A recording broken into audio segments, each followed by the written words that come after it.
প্রাচীনকালে এক রাজা তার রাজ্যের একটি গুরুত্বপূর্ণ পথের ঠিক মাঝখানে একটা বড় পাথর রেখে দিয়েছিল এবং তিনি নিজে গিয়ে জঙ্গলে লুকিয়ে পড়েছিল এটা দেখার জন্য যে কেউ এই পাথরটাকে সরায় কিনা।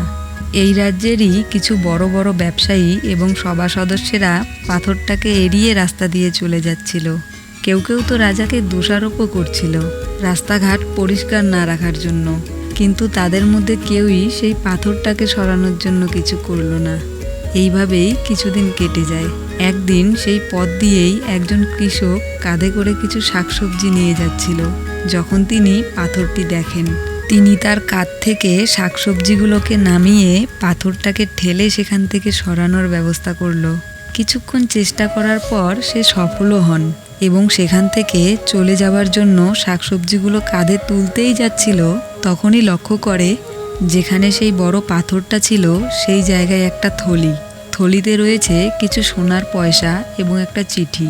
চিঠিটা সে খোলে এবং সেখানে লেখা ছিল, আমাদের জীবনে অনেক কঠিন মুহূর্ত আসে, ঠিক পথের মাঝখানে পড়ে থাকা সেই পাথরটার মতো, কিন্তু যেখানে কিছু মানুষ রয়েছে জীবনের সেই কঠিন মুহূর্তগুলির জন্য দোষারোপ অভিযোগ করে, তার মধ্যেই আবার কিছু মানুষ আছে ঠিক তোমার মতো। তোমরা নিজেদের সরলতা, ভালো মানসিকতা, কঠিন পরিশ্রম দিয়ে জীবনের সেই কঠিন মুহূর্তগুলোকে সুযোগে পরিণত করো। এই স্বর্ণ মুদ্রাগুলো তোমারই জন্য।